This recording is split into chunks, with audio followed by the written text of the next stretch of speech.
Hello दोस्तों। आज हम पढ़ेंगे क्लास 7 का चैप्टर नंबर फर्स्ट पादपों में पोषण।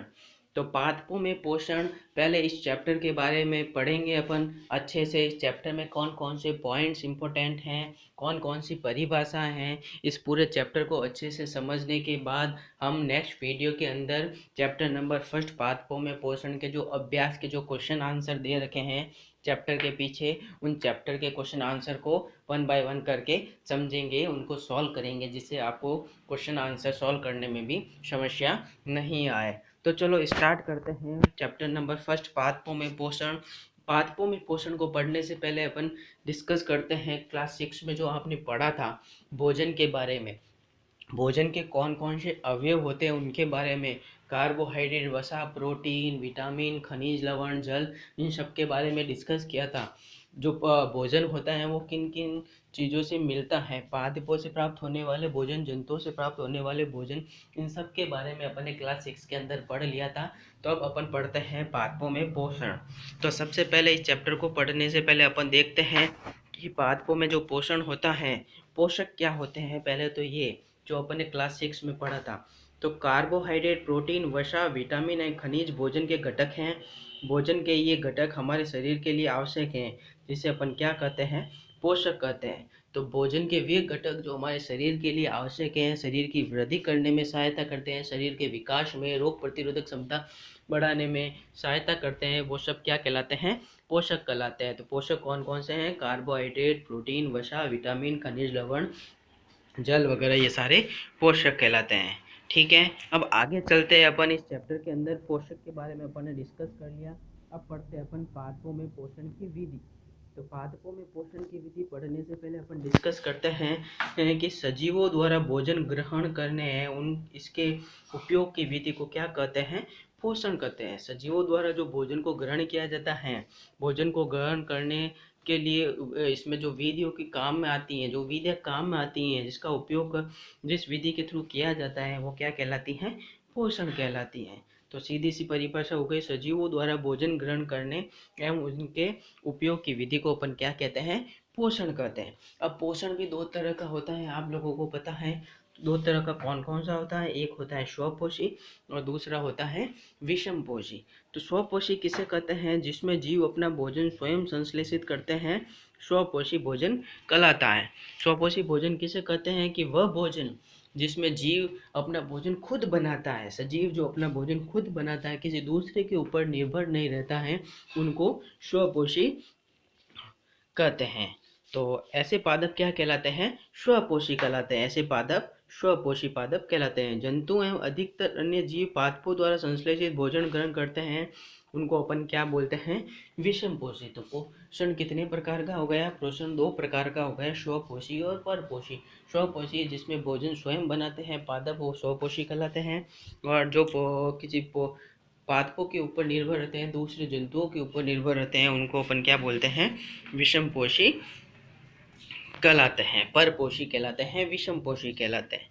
अब अपन डिस्कस करते हैं कि प्रकाश संश्लेषण, पादपों में खाद्य संश्लेषण का प्रक्रम। पादप जो स्वपोषी होते हैं वो अपना भोजन बनाते हैं, लेकिन वो किस तरीके से अपना भोजन बनाते हैं उसके बारे में अपन इसके अंदर डिस्कस करते हैं। तो सबसे इम्पोर्टेंट पॉइंट है कि पत्तियां पादप की खाद्य फैक्ट्रियां होती हैं। अगर आपको पूछ ले कि पादपों का रसोई घर कौन सा होता है, तो अपन क्या बोल सकते हैं, पत्तियां। खाद्य फैक्ट्रियाँ कौन सी होती है, खाद्य फैक्ट्रियाँ जहाँ खाना बनता है वो खाद्य फैक्ट्रियाँ कहलाती हैं। तो पादपों की खाद्य फैक्ट्रियाँ क्या कहलाती हैं, पत्तियाँ कहलाती हैं। तो अब क्या होता है, आगे पढ़ते हैं। मृदा में उपस्थित जल एवं खनिज जड़ द्वारा अवशोषित किए जाते हैं। खनिज जो होते हैं मृदा के अंदर, जो खनिज और जल जो होता है, वो किसके द्वारा, जड़ों के द्वारा अवशोषित किए जाते हैं, तथा तने के माध्यम से पत्तियों तक पहुंचाए जाते हैं। पत्ती की सतह पर उपस्थित सूक्ष्म रंध्रों द्वारा वायु की उपस्थिति कार्बन डाइऑक्साइड प्रवेश करती है। इसमें क्या होता है, जड़ के द्वारा खनिज, लवण और जल तो पहुंचा दिया जाता है पत्तियों के पास, लेकिन पत्तियों के अंदर छोटे छोटे रंध्र होते हैं। उस रंध्र से क्या, वायु जो कार्बन डाइऑक्साइड होती है, प्रकाश संश्लेषण के अंदर जो जरूरत पड़ती है कार्बन डाइऑक्साइड गैस की, वो किसके थ्रू, रंध्रों के थ्रू पत्ती के अंदर प्रवेश करते हैं। तो फिर अपन देखते हैं आगे। इसके पहले तो ये डिस्कस कर लेते हैं इसके बाद कि भोजन कैसे बनता है, प्रकाश संश्लेषण की क्रिया कैसे होती है, उसके बाद अपन कोशिका के बारे में डिस्कस करते हैं। तो आगे देखते हैं अपन कि ये जो रंध्र जो है, ये रंध्र द्वार कोशिकाओं द्वारा घिरे रहते हैं। ऐसे छिद्रों को अपन क्या कहते हैं, रंध्र कहते हैं। तो जिस रंध्र में पत्ती के अंदर जो रंध्र होते हैं वो किससे कवर होते हैं, वो द्वार कोशिकाओं से कवर होते हैं, जिसमें से कार्बन डाइऑक्साइड गैस पत्ती के अंदर एंटर करती हैं, प्रवेश करती है। जल एवं खनिज वाहिकाओं द्वारा पत्तियों तक पहुंचाए जाते हैं। जल और खनिज जो जड़ों के माध्यम से पत्ती तक आता है, वो पेड़ के अंदर, पौधे के अंदर जो वाहिकाएं होती हैं, उन वाहिकाओं के थ्रू वो पत्तियों तक पहुंचते हैं। ये वाहिकाएं नली के समान होती हैं तथा जड़, तना, शाखाओं एवं पत्तियों तक फैली रहती हैं। पोषकों को पत्तियों तक पहुंचाने के लिए ये वाहिकाएं एक सतत मार्ग बनाती हैं। पादपों में पदार्थों के परिवहन के लिए विषय अपन अध्याय 11 में परिवहन का तो अपन अध्याय 11 के अंदर डिस्कस करेंगे। तो ये वाहिकाएं जो होती हैं, पौधों के अंदर वाहिकाएं बहुत सारी होती हैं, वो सतत रूप से होती हैं। वो क्या करती हैं, परिवहन का काम करती हैं। खनिज, लवण, जल वगैरह, भोजन वगैरह आदि को पादप के संपूर्ण भागों में पहुंचाने का काम करती हैं। आगे देखते हैं अपन के पत्तियों के अंदर क्या होता है। पत्तियों के अंदर एक हरा वर्णक होता है जिसे क्लोरोफिल कहते हैं। पत्तियों के अंदर क्या होता है, हरा कलर का एक वर्णक होता है जिसको क्लोरोफिल कहते हैं। उस क्लोरोफिल की वजह से ही पत्तियों का रंग, पेड़ पौधों का रंग हरा होता है। क्लोरोफिल सूर्य के प्रकाश की ऊर्जा का संग्रह करने में पत्ती की सहायता करता है। यह ऊर्जा का उपयोग जल एवं कार्बन डाइऑक्साइड से खाद्य संश्लेषण में होता है, क्योंकि खाद्य संश्लेषण सूर्य के प्रकाश की उपस्थिति में प्रकाश संश्लेषण करता है। तो सूर्य की उपस्थिति भी जरूरी होती है प्रकाश संश्लेषण में। तो सूर्य की उपस्थिति की वजह से ही जो होता है, क्योंकि खाद्य संश्लेषण सूर्य के प्रकाश की उपस्थिति में होता है, इसलिए उसको अपन क्या कहते हैं, प्रकाश संश्लेषण कहते हैं। अतः हमने देखा है कि क्लोरोफिल सूर्य का प्रकाश, कार्बन डाइऑक्साइड, जल आदि जो होते हैं, कार्बन डाइऑक्साइड, जल प्रकाश संश्लेषण के लिए आवश्यक हैं। इस पृथ्वी पर एक द्वितीय प्रक्रम है।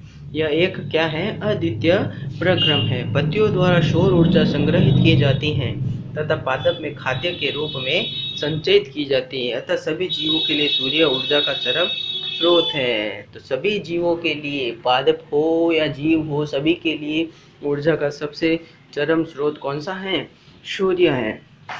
प्रकाश संश्लेषण न होने की स्थिति में खाद्य उपलब्ध नहीं होगा।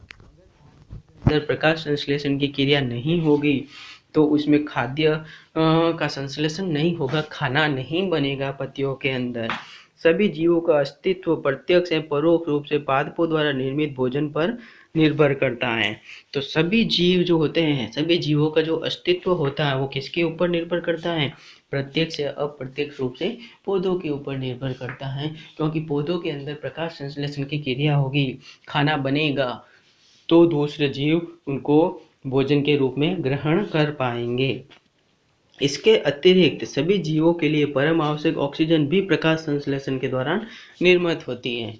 सभी जीवों के लिए जो ऑक्सीजन गैस की ज़रूरत होती है, इम्पोर्टेंट होती है, वो किससे बनती हैं, वो भी प्रकाश संश्लेषण की क्रिया में बाहर निकलती हैं और उस ऑक्सीजन का यूज अपन करते हैं। वायुमंडल में ऑक्सीजन का बैलेंस बना रहता है। प्रकाश संश्लेषण की अनुपस्थिति में पृथ्वी पर जीवन की कल्पना असंभव है। अगर पृथ्वी के ऊपर पादपों में प्रकाश संश्लेषण नहीं होगा तो पृथ्वी पर जीवन का अस्तित्व असंभव हो जाएगा। जीव आसानी से वह सर्वाइव नहीं कर पाएंगे, जीव पृथ्वी पर संपूर्णतः समाप्त हो जाएगी। प्रकाश संश्लेषण के दौरान पृथ्वी की क्लोरोफिल कोशिकाएं सूर्य के प्रकाश की उपस्थिति में कार्बन डाइऑक्साइड एवं जल से कार्बोहाइड्रेट का संश्लेषण करती हैं। तो जो समीकरण है, इसको एक समीकरण के रूप में बताया गया है। इस समीकरण के थ्रू अपन समझ सकते हैं कि जो कार्बन डाइऑक्साइड होती हैं, कार्बन डाइऑक्साइड जल के साथ क्रिया करके सूर्य का प्रकाश का भी उपयोग किया जाता है और पत्ती के अंदर जो क्लोरोफिल होता है उसका उपयोग किया जाता है, जिससे क्या बनता है, कार्बोहाइड्रेट बनता है प्लस ऑक्सीजन बनता है। ये प्रकाश संश्लेषण अभिक्रिया है, जिसको आप अगर इस अभिक्रिया को याद कर लें तो आप इसको आसानी से थ्योरी के अंदर लिख सकते हैं कि प्रकाश संश्लेषण क्या है, और इस अभिक्रिया को भी बना सकते हैं जिससे नंबर आसानी से मिल सकते हैं। तो इसमें कार्बोहाइड्रेट खाना बन गया पौधे के अंदर, और ऑक्सीजन जो होती है वो रंध्रों के थ्रू वापस वायुमंडल में मिल जाती है, जिससे जीव सर्वाइव करते हैं। ठीक है, आगे चलते हैं अपन इस टॉपिक के अंदर। ये हो गया प्रकाश संश्लेषण के बारे में।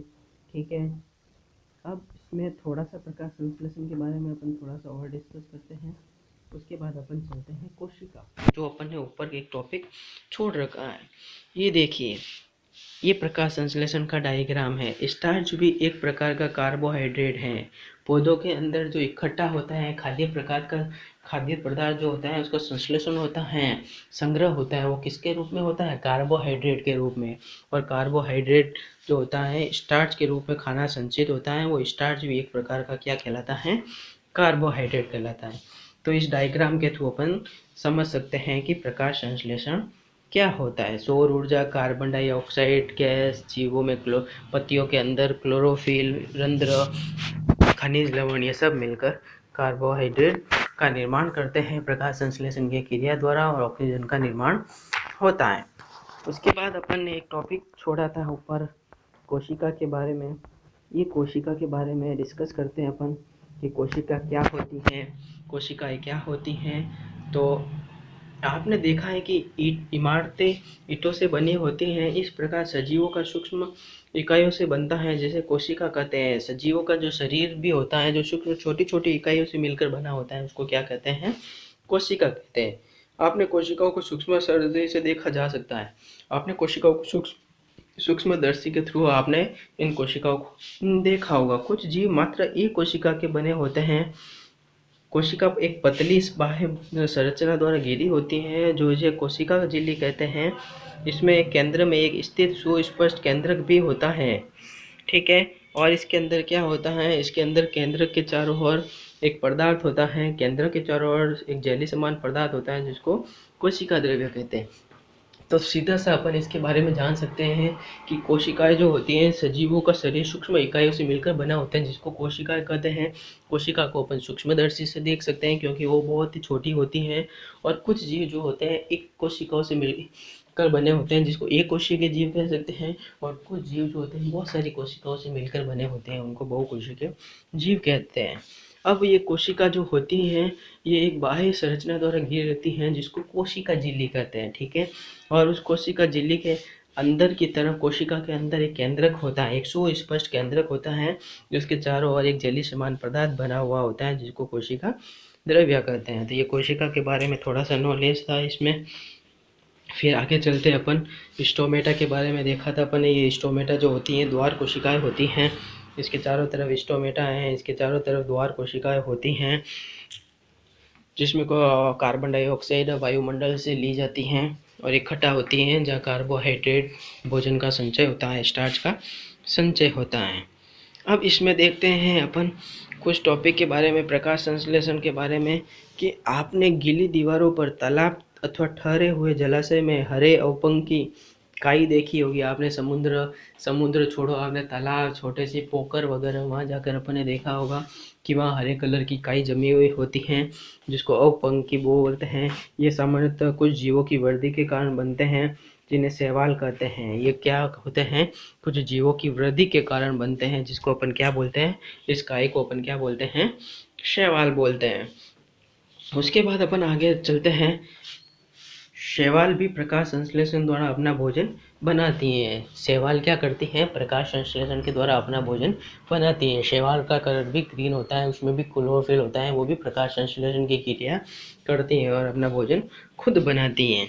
अब पादपों में कार्बोहाइड्रेट के अतिरिक्त अन्य खाद्यों का संश्लेषण। कार्बोहाइड्रेट के अलावा पादपों के अंदर और कौन कौन से खाद्य पदार्थ संश्लेषित होते हैं उसके बारे में अपन पढ़ते हैं कि कार्बोहाइड्रेट कार्बन, हाइड्रोजन और ऑक्सीजन से बनते हैं। पता है आपको। इसका उपयोग खाद्यों के अन्य घटकों के संश्लेषण में होता है, परंतु प्रोटीन नाइट्रोजनी पदार्थ हैं जिसमें कार्बन, ऑक्सीजन, हाइड्रोजन के अतिरिक्त नाइट्रोजन भी होता है। जो प्रोटीन होता है वो क्या है, वो एक नाइट्रोजनी पदार्थ है जिसमें कार्बन, ऑक्सीजन, हाइड्रोजन के अलावा और क्या होता है, नाइट्रोजन भी उसके अंदर होता है। पादपों को नाइट्रोजन कहाँ से प्राप्त होता है? आपने कभी सोचा है कि पादपों से नाइट्रोजन कहाँ से मिलता है? हम बताते हैं आपको कि पादपों में नाइट्रोजन कहाँ से मिलता है। तो देखो कि वायु में नाइट्रोजन गैसीय अवस्था में प्रचुर मात्रा में पाई जाती है, परंतु पादप इसका अवशोषण इसी रूप में नहीं कर सकते हैं। पादप जो है डायरेक्ट नाइट्रोजन का यूज नहीं करते हैं, नहीं कर सकते वायुमंडल से। मिट्टी में कुछ विशेष जीवाणु होते हैं जो गैसीय नाइट्रोजन को उपयोगी यौगिकों में परिवर्तित कर मृदा में निर्मुक्त कर देते हैं।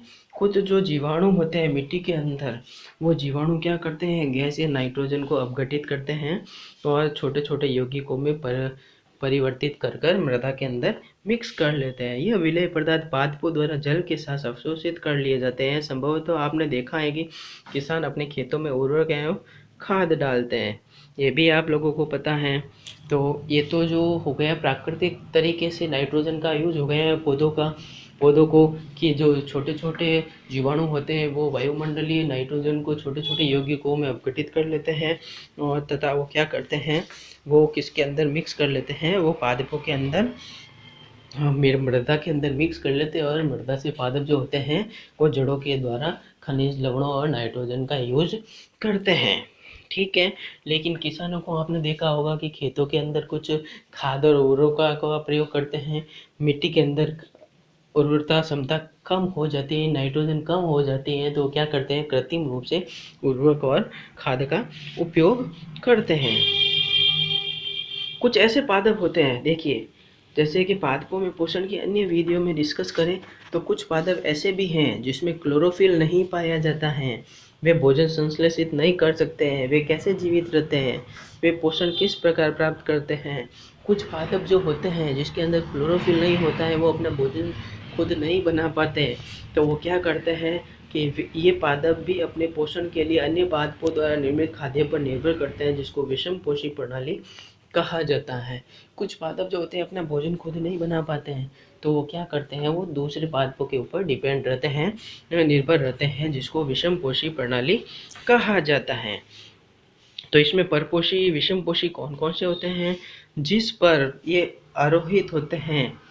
जैसे कि देखो, ये अमरबेल का एक पादप है, ठीक है, ये अमरबेल का एक पादप है जिसमें क्लोरोफिल नहीं होता है। ये अपना भोजन उस पादप से प्राप्त करते हैं जिस पर यह आरोपित होता है, जिस पर ये आरोहित होते हैं, वह पादप परपोषी कहलाता है, क्योंकि अमरबेल जैसे पादप परपोषी को अमूल्य पोषकों से वंचित करते हैं, इन्हें परजीवी कहते हैं। ये जो देखिए अमरबेल का पौधा है, किसी दूसरे पौधे के ऊपर लिपटा हुआ है, ये भी क्या करता है, ये भी प्रकाश संश्लेषण के द्वारा अपना भोजन नहीं बना पाता है, तो ये दूसरे पादप के ऊपर निर्भर रहता है, उससे अपना भोजन प्राप्त करता है। तो इसको अपन बोल सकते हैं, क्या बोल सकते हैं, परपोषी पादप बोल सकते हैं। आगे अपन देखते हैं कि कुछ पादप होते हैं, जैसे कि ये फोटो दे रखा है आपके, पिक्चर प्लांट का फोटो दे रखा है, ये एक पिक्चर प्लांट है। इसको अपन क्या करते हैं कि ये कीट भक्षी पादप भी बोल सकते हैं। कीट भक्षी पादप कैसे, कि ये अपना भोजन स्वयं नहीं बनाते हैं, ये अपना भोजन स्वयं नहीं बनाते हैं। इसकी संरचना, इस पादप में फूल की संरचना ऐसे होती है, इसको घटपर्णी भी बोलते हैं क्योंकि इसके अंदर ढक्कन भी होता है। तो ये क्या करता है, कीट भक्षी पादप है। ये क्या होता है कि जैसे ही कीट इसके अंदर आता है तो इसका ढक्कन क्या हो जाता है, बंद हो जाता है, वो पोषण के रूप में उस कीट का उपयोग कर लेता है। इसलिए ऐसे पादपों को अपन क्या बोलते हैं, कीट भक्षी पादप, पिक्चर प्लांट बोलते हैं। ठीक है, तो यहाँ डेफिनेशन भी दे रखी है इसकी कि कीटों का भक्षण करने वाले ऐसे पादप कीट भक्षी पादप कहलाते हैं। जैसे विनस फ्लाई ट्रैप और स्न्योड कीट भक्षी पादपों के दो उदाहरण हैं। घटपर्णी भी बोल सकते हैं, पिक्चर प्लांट भी अपन इसको बोल सकते हैं। उसके बाद अपन चलते हैं मृतजीवी। अब मृतजीवी क्या होते हैं आपको पता है, कुछ छत्रक को देखा होगा, मशरूम देखा होगा, जो सब्जियों के रूप में यूज़ किया जाता है। वो क्या करते हैं, वर्षा के दिनों में वृक्षों की सड़ी गली टूटी टहनियों अथवा तनों या छाल पर छाते के समान संरचनाओं के गुच्छे के रूप में होते हैं। इनको क्या बोलते हैं? मशरूम बोलते हैं, जिसका यूज सब्जियों के रूप में किया जाता है। ये क्या होते हैं? ये मृत जीवी होते हैं, सड़े गले चीज़ों से बनते हैं। ये रहा, देखो इनका फोटो।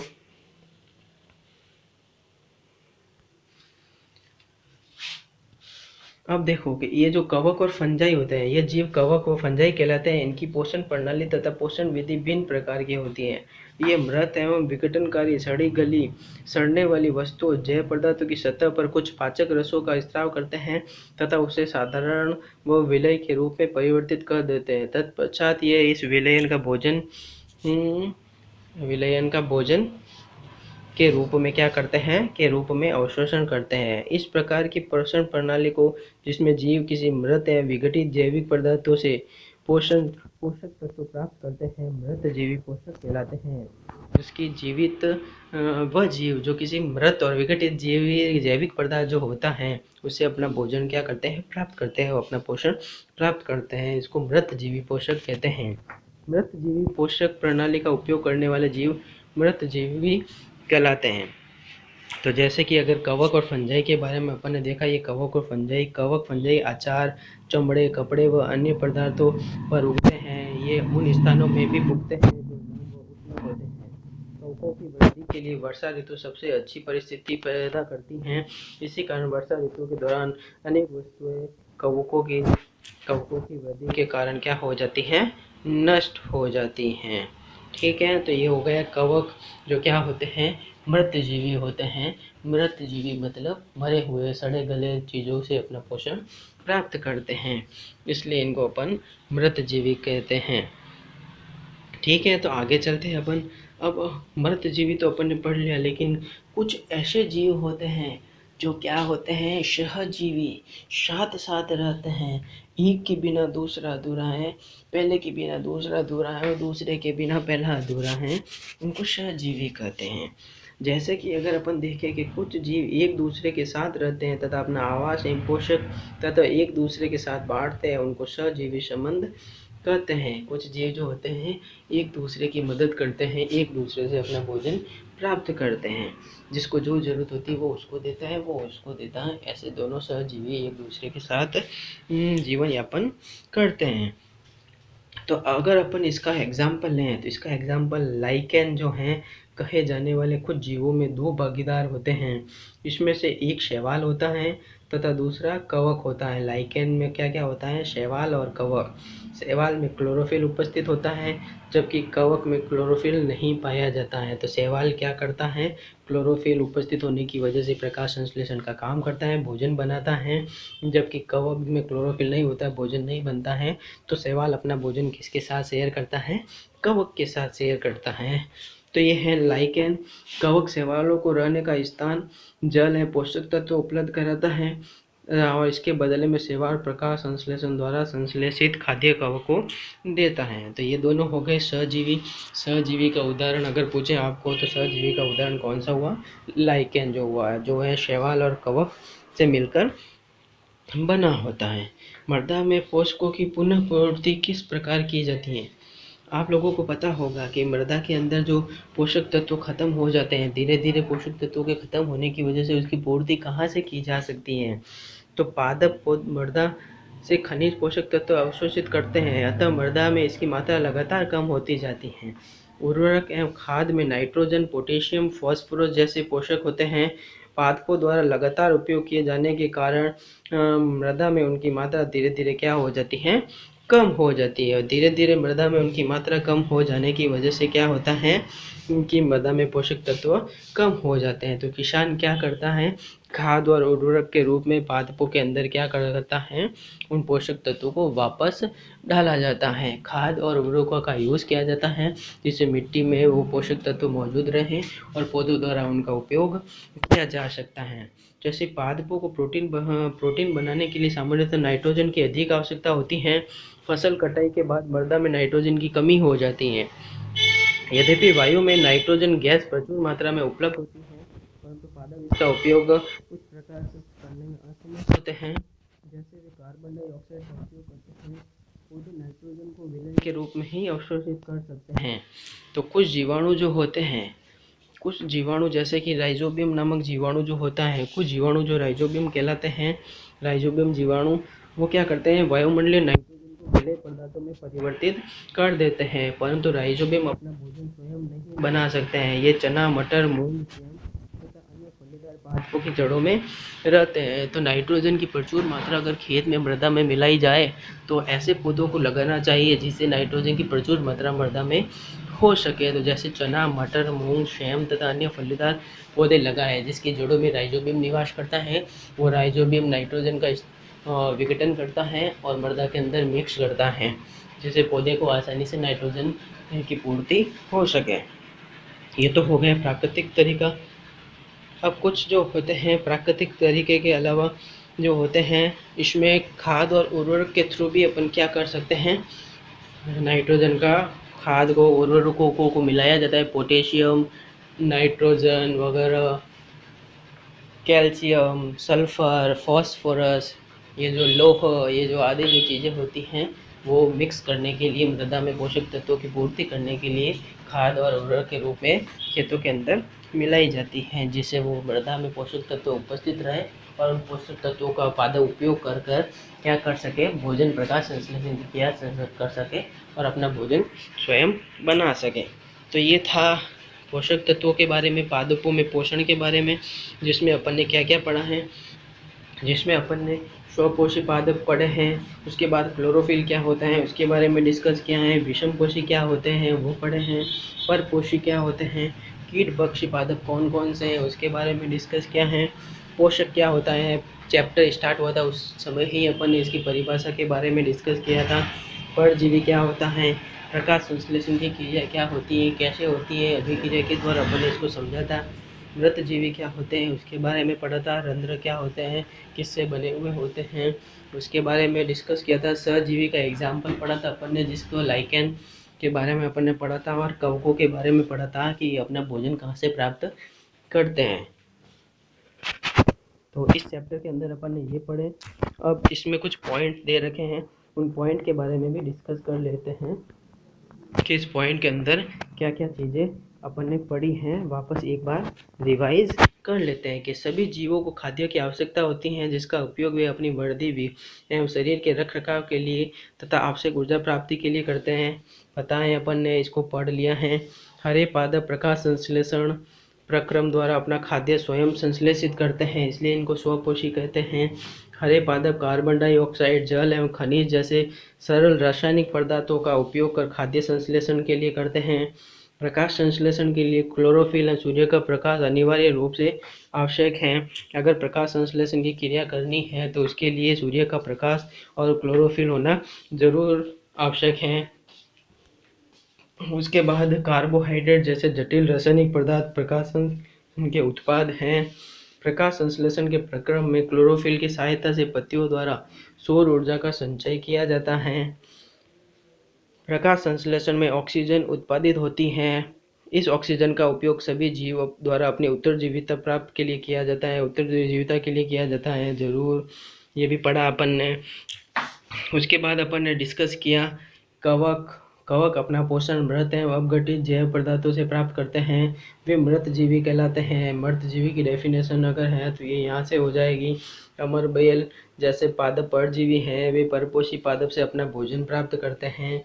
कुछ पादप एवं अन्य सभी जीव अपने पोषण हेतु दूसरे जीवों पर निर्भर रहते हैं, अतः इनको क्या बोलते हैं, विषमपोषी कहते हैं। तो अपन ने इस चैप्टर के अंदर पादपों के पोषण के बारे में डिस्कस किया कि पादपों में पोषण क्या होता है, पोषक तत्व क्या होते हैं, कैसे पोषण होता है, प्रकाश संश्लेषण की क्रिया क्या होती है, रंध्र क्या होते हैं, स्वपोषी पादप कौन से हैं, परपोषी कौन कौन से होते हैं, विषमपोषी कौन कौन से होते हैं, इन सब के बारे में अपन ने इस चैप्टर के अंदर डिस्कस किया।